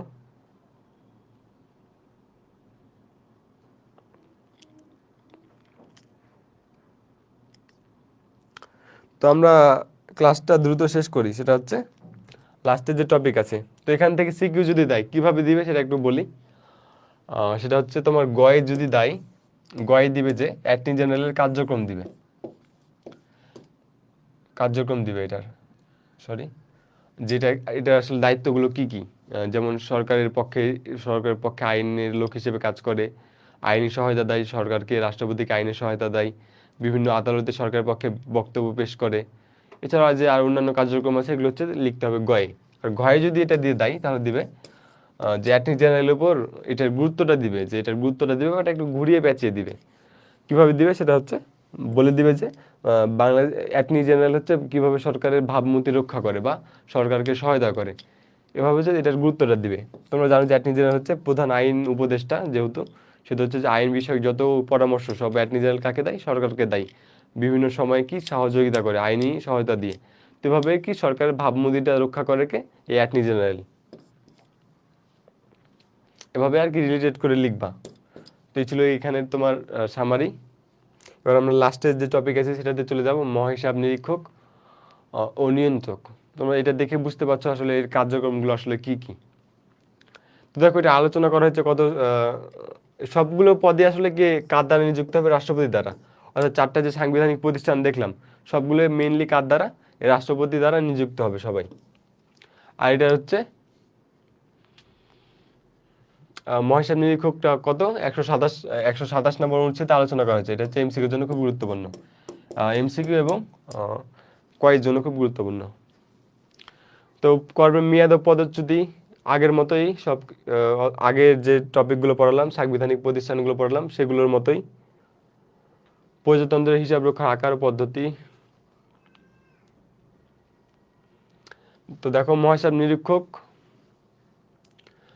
নিরীক্ষক ও নিয়ন্ত্রক এর আসলে কাজ আসলে কি, তোমার দেখতে পাচ্ছ যে যেহেতু নিরীক্ষক কথাটা আছে, তার মানে এটা হচ্ছে রাষ্ট্রের কি যত অর্থ বিষয়ক যত ক্ষমতা সব কার হাতে আছে, এই মহাহিসাব নিরীক্ষক এবং নিয়ন্ত্রকের হাতে আছে। তো দেখো প্রজাতন্ত্রের হিসাব রক্ষার আকার ও পদ্ধতি, এটা কে, এটা হচ্ছে মহাহিসাব নিরীক্ষক ও নিয়ন্ত্রক কি করবে, পেশ করবে। তারপর সংসদে কি মহাহিসাব নিরীক্ষক কি রিপোর্ট পেশ করবে যে দেশের আয় ব্যয় কত, বাজেট কত, কোথায় কত ব্যয় হচ্ছে, এই যে একটা যে খরচটা বলতে পারো, সেটা সেটা হচ্ছে এই মহাহিসাব নিরীক্ষক পেশ করবে। তো এগুলো তো তোমাদের বই দেওয়া আছে, আমরা সরাসরি কোথায় চলে যাব, মহাহিসাব নিরীক্ষকের দায়িত্ব বা কার্যক্রমে চলে যাব। এটা হচ্ছে গুরুত্বপূর্ণ। তো কার্যক্রম দেখো যে সরকারি যত হিসাব নিকাশ সব কিন্তু এই মহাহিসাব নিরীক্ষক কিন্তু পালন করে থাকে। সরকারে কোথায় কত ব্যয় করছে, বিভিন্ন সরকারি দলিল নথিপত্র সব কিছু ঘাটাঘাটি কে করে, এই মহাহিসাব নিরীক্ষক করে। তারপর প্রজাতন্ত্রের যারা নিযুক্ত আছে তাদের বিভিন্ন নথি, বই, রসিদ, দলিল, অর্থ সংগ্রহ ও নগদ অর্থ এগুলো ঘাটাঘাটি কে করে, এই মহাহিসাব নিরীক্ষক করে। তার বিভিন্ন যে সরকারি রিপোর্ট পেশ করে কে, মহাহিসাব নিরীক্ষক করে। জাতীয় সংসদে কি মহাহিসাব নিরীক্ষক হচ্ছে একটা বাজেট যে পেশ করে, সেটা হচ্ছে সাহায্য করে কে, মহাহিসাব নিরীক্ষক। এছাড়াও রাষ্ট্রপতি দ্বারা যে অন্যান্য কার্যক্রমের দায়িত্ব আছে সবগুলোকে মহাহিসাব নিরীক্ষক পালন করে। তো তোমাদের স্লাইডে খুব সহজভাবে দেওয়া আছে, এই 7টা যে পয়েন্ট দেওয়া আছে এগুলো মুখ পড়লে একবার পড়লেই পারবা তুমি। আর মহাহিসাব নিরীক্ষকের অনুপস্থিতির যে অস্থায়ী মহাহিসাব নিরীক্ষক কথাটা বলা হচ্ছে, এখানে বলাই আছে।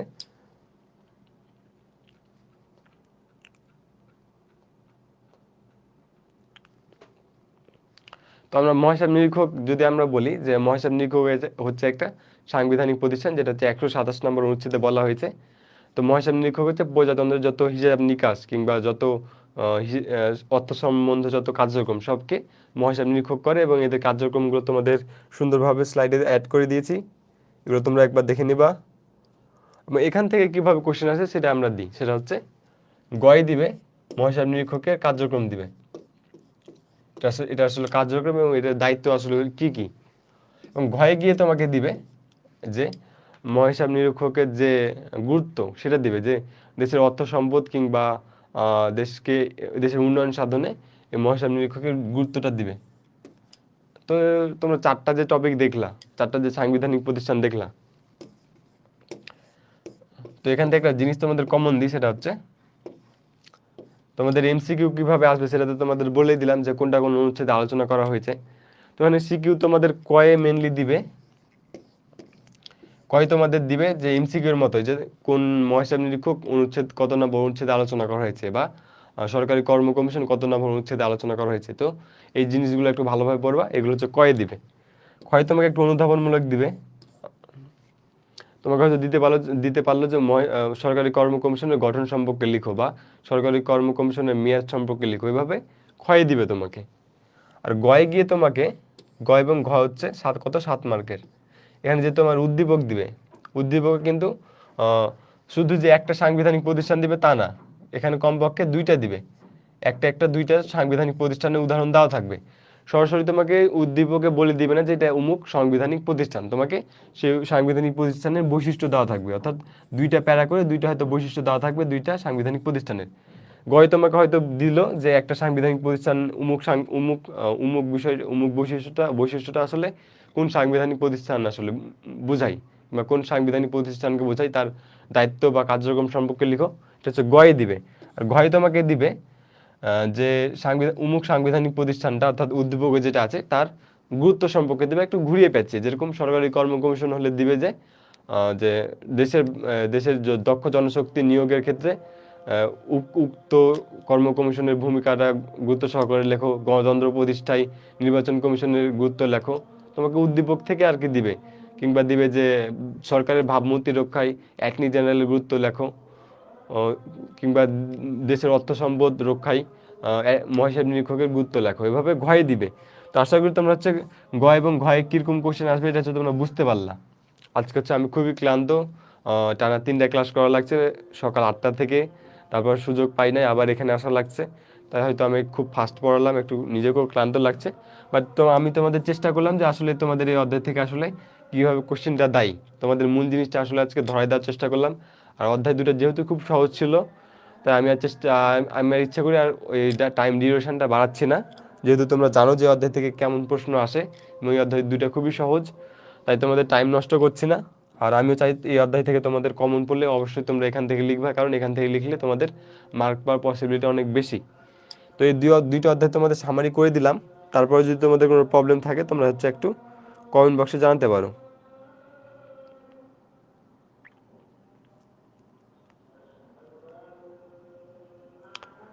তোমাদের কোনো প্রবলেম কিংবা তোমাদের যদি কোনো প্রশ্ন থাকে তাহলে তোমরা হচ্ছে কমেন্ট বক্সে একটু জানাতে পারো।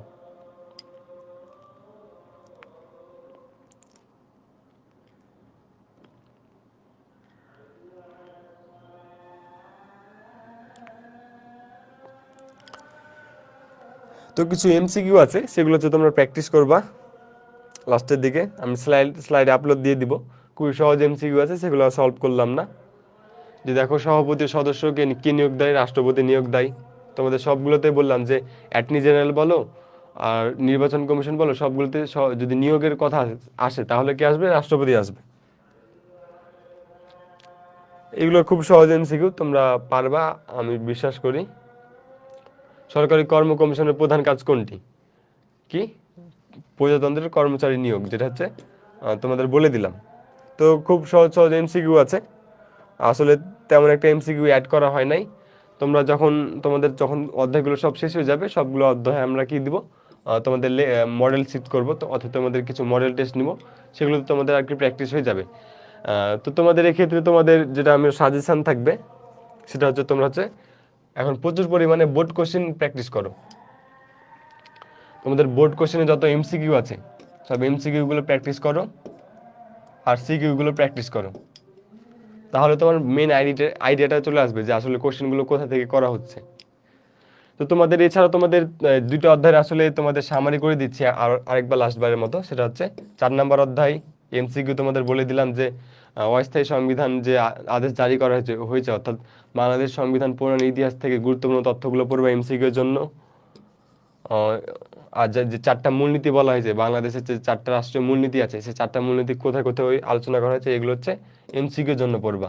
কত নম্বর অনুচ্ছেদে আলোচনা করা হয়েছে। সিকিউর জন্য কি পড়বা, চারটা যে রাষ্ট্রীয় মূলনীতি আছে, সেই চারটা রাষ্ট্রীয় মূলনীতি আসলে কি কি সেগুলো পড়বা, এবং চারটা রাষ্ট্রীয় মূলনীতির গুরুত্ব কি, এবং লাস্টে পড়বা যে মৌলিক অধিকার। এই তিনটে জিনিস পড়লে তো ইনাফ। অর্থাৎ 4 নম্বর অধ্যায় থেকে যদি সিকিউ দেয়, এই দুইটা জিনিসের মধ্যে থেকেই দিবে, অর্থাৎ মৌলিক অধিকার আর চারটা রাষ্ট্রীয় মূলনীতি, এই দুইটা জিনিস থেকে দিবে। তো খুবই সহজ এটা অধ্যায়, এটা অধ্যায় গেল। এবার আমরা দেখবো 7 নম্বর অধ্যায় থেকে কি কি দেয়। 7 নম্বর অধ্যায় থেকে তোমাদের যদি প্রথমে এমসিকিউ এর কথা বলি, এমসিকিউ হচ্ছে তোমাদের এই যে চারটা সাংবিধানিক প্রতিষ্ঠান আছে, এই চারটা সাংবিধানিক প্রতিষ্ঠানের আসলে গঠন কি, এগুলোর কর্মের মেয়াদ কি, কোনটা কে কত বছর থাকে, এগুলোর নিয়োগ ব্যবস্থা আসলে কে দায়ী, এবং এগুলো হচ্ছে সংবিধানে কোনটা কত নম্বর অনুচ্ছেদে আলোচনা করা হয়েছে, এটা হচ্ছে খুব বেশি গুরুত্বপূর্ণ। তো এমসিকিউ মূলত এগুলোই থাকবে। আর সিকিউতে কি থাকবে, সিকিউতে হচ্ছে তোমার একটা উদ্দীপক থাকবে। উদ্দীপক হচ্ছে তোমার দুইটা হচ্ছে সাংবিধানিক প্রতিষ্ঠানের বৈশিষ্ট্য দেওয়া থাকবে। তো সে সাংবিধানিক প্রতিষ্ঠান থেকে তোমার গয়ে কি দিবে, গয়ে হয়তো দিবে যে কোনো একটা সাংবিধানিক প্রতিষ্ঠানের কার্যক্রম লিখতে বলবে তোমাকে, এবং ঘয়ে গিয়ে তোমাকে দিবে যে ওই উক্ত সাংবিধানিক প্রতিষ্ঠানটার গুরুত্ব লিখতে দিবে। তো এখানে একটু চালাকি করতে পারে, বাট ঘুরে ফিরে সেটার গুরুত্বটাই তোমাকে লেখা লাগবে আলটিমেটলি। তো এই ছিল আজকে তোমাদের ক্লাস। তোমাদের আশা করি তোমাদের এই দুইটা অধ্যায় নিয়ে তোমাদের আর কোনো প্রবলেম নাই, একদম ক্লিয়ার এখন কিভাবে পড়বা না পড়বা। আসলে আমার আজকে শরীরটা একটু বেশি খারাপ করছে, তাই হচ্ছে তোমাদের খুব দ্রুত শেষ করে দিলাম। আর খুব শরীরটা হালকা খারাপ করছে, তাই হচ্ছে তোমাদের ক্লাসটা একটু দ্রুত শেষ করলাম। তোমাদের কোনো প্রবলেম থাকলে তোমরা অবশ্যই জানাও, আরেকবার তোমাদের জিজ্ঞেস করে নিচ্ছি।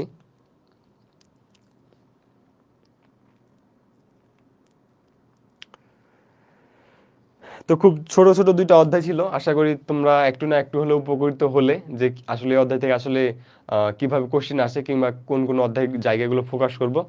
লাস্টবার তোমাদের আরেকবার বলে দিচ্ছি যে কিভাবে কোশ্চেনগুলো আসবে। তোমরা 4 নম্বর অধ্যায়ে রাষ্ট্রীয় যে চারটা মূলনীতি আছে, সেই চারটা মূলনীতি ভালোভাবে পড়বা এবং মৌলিক অধিকারগুলো পড়বা, তাহলে ইনাফ। আর 7 নম্বর অধ্যায় হচ্ছে তোমার এই সাংবিধানিক চারটা প্রতিষ্ঠান আছে, তাদের কার্যক্রমগুলো পড়বা এবং তাদের যে গুরুত্ব, সেই গুরুত্বটা পড়বা, তাহলে ইনাফ। আর আমি স্লাইডটা আপলোড এখনই দিয়ে দিচ্ছি, তোমরা স্লাইডটা একটু ফলো করবা। রিভিশন দেওয়ার সময় স্লাইডটা একটু দেখবা, তাহলে ইনাফ। বই তো তোমরা এতদিন পড়েছো, আর এই দুইটা অধ্যায় রিভিশন দিতে তেমন একটা টাইম লাগবে না। তো রিভিশন দিয়েই তোমরা স্লাইডটা একবার দেখে নেবা, তাহলে ইনাফ। আর বেশি বেশি কী করবা, বোর্ড কোশ্চেন প্র্যাকটিস করবা। বোর্ড কোশ্চেনের সিকিউ এবং এমসিকিউ দুটাই তোমরা প্র্যাকটিস করবা, বেশি না। তোমরা তো বোর্ড কোশ্চেন প্র্যাকটিস করতে গিয়ে একই কোশ্চেন বারবার দেখতে পাবা, যে একই কোশ্চেন ঘুরে ফিরে দেওয়া হয়েছে। তো তোমরা হচ্ছে যেরকম 7 নম্বর অধ্যায় যখন প্র্যাকটিস করতে যাবা, তখন তোমরা দেখবা যে চারটা সাংবিধানিক প্রতিষ্ঠান আসলে কয়টা প্রশ্নে আছে। তোমরা দুইটা প্রশ্ন হয়তো দেখলা যে নির্বাচন কর্ম কমিশন দেওয়া আছে, আর অ্যাটর্নি জেনারেল দেওয়া আছে, আর দুইটাতে দেখলা হয়তো ওই তো বাকি দুইটা দেওয়া আছে। এভাবে জাস্ট একটা ফর্মেট ফলো করবে, তাহলে হবে। তো এভাবে তোমার সব যে বোর্ড কোশ্চেন সলভ করা লাগবে তা না, জাস্ট খালি ধারণাটা নিবা, তাহলে ইনাফ। তো এই ছিল আজকের ক্লাস, এখানে শেষ করছি আপাতত। তোমাদের কোনো প্রবলেম থাকলে তোমরা কমেন্ট বক্সে জানাই রাখবা, পরবর্তী ক্লাসে তোমাদের জানাই দিব। আর তোমাদের স্লাইডটা এখনই আপলোড দিয়ে দিচ্ছি। সবাই সুস্থ এবং ভালো থাকো। শেষবারের মতো জিজ্ঞেস করে নিচ্ছি, যদি তোমাদের কোনো প্রবলেম থাকে তোমরা কমেন্ট বক্সে একটু জানাতে পারো। আজকের জন্য দুঃখিত, খুব সহজে তোমাদের ক্লাসটা শেষ করে দিচ্ছি, কারণ অতিরিক্ত বলার আসলে কিছু নাই এই ক্লাসে। খুব সহজ দুইটা অধ্যায়, আশা করি এই দুইটা অধ্যায় থেকে তোমরা দুইটা কমন পাবা। এবং কীরকম টাইপের কোশ্চেন আসবে তোমরা হচ্ছে বলেই দিলাম তোমাদের, জাস্ট খালি এখন বোর্ড কোশ্চেন দিয়ে তোমরা একটু ধারণাটা নিবা, তাহলে হবে।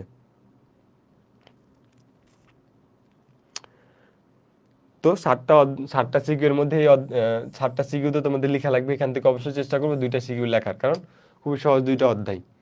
আর এমসিকিউ কীভাবে আসবে তোমাদের বলে দিয়েছি। তো আজকের মতো এখানে শেষ করছি, সবাই ভালো থাকো, সুস্থ থাকো। আর টাইম যেহেতু নাই, এদিক ওদিকে সময় নষ্ট করো না, কারণ একবার সময় চলে গেলে আর কিন্তু আফসোস করে পাবা না। তাই চেষ্টা করো যে যতটুকু টাইম তুমি একাডেমিকে দিতে পারো। আজকের ক্লাসে এই পর্যন্তই, আশা করি সব সুস্থ এবং ভালো থাকো। আল্লাহ হাফেজ।